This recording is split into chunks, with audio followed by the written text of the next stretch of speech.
It is time to officially recognize Jerusalem as the capital of Israel. The U.S. has officially moved its embassy in Israel from Tel Aviv to Jerusalem, and in doing so, President Trump has reversed decades of consensus about the city's status. While Israeli leaders celebrated, Palestinians denounced the move, deepening divides between two sides of a conflict that's 70 years old. We're hearing live fire. Rising death toll. Quite a juxtaposition. Here are 5 things to know about Jerusalem and why it's so contentious. Both Israelis and Palestinians consider Jerusalem their capital. Israel has controlled West Jerusalem since 1949. During the Six-Day War, Israel captured East Jerusalem and annexed that half of the city. But the international community considers East Jerusalem occupied territory, whose fate needs to be part of a negotiated deal between Israel and the Palestinians.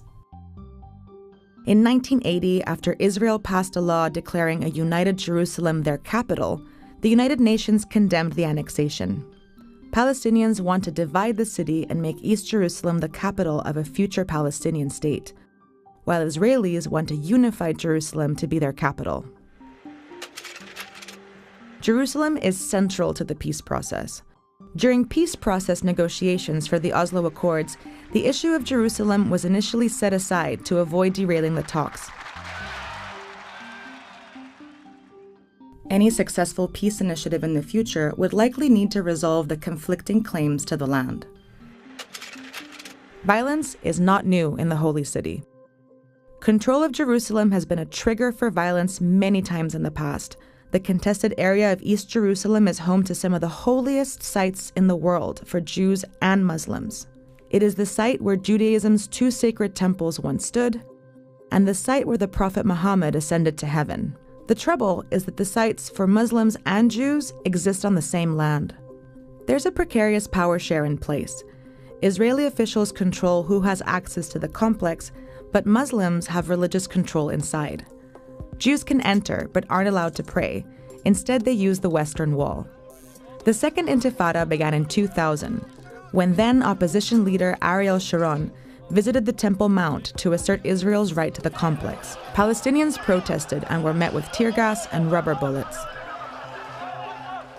The violence lasted 5 years and killed over 3,000 Palestinians and nearly 1,000 Israelis, with thousands more wounded.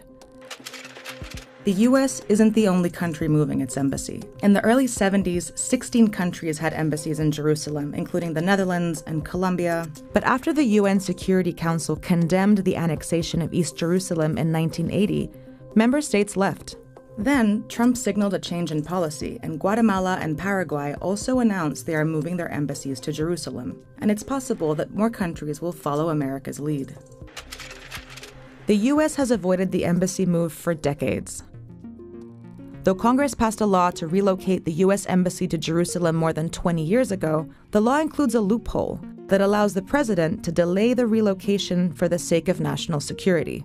Every sitting president, Clinton, Bush, Obama, has used this power and signed the waiver every 6 months. President Trump signed the waiver in June 2017 and again in December 2017, but also signaled he would begin the process of moving the embassy from Tel Aviv to Jerusalem. And in May of 2018, he carried out his pledge. The embassy move came at an already tense time. Tens of thousands of Palestinians have spent the past few weeks holding protests on the border between Gaza and Israel that weren't tied to the embassy move. Dozens of Palestinians had been killed even before the embassy opened. While President Trump was careful not to call Jerusalem an undivided capital, Israeli Prime Minister Benjamin Netanyahu said just that at the U.S. Embassy opening. And God bless Jerusalem, the eternal, undivided capital of Israel. But opposition to Trump's declarations and the embassy move has been growing. And as lines are drawn and the fight for Jerusalem intensifies, the future of Israeli-Palestinian stability is once again at risk.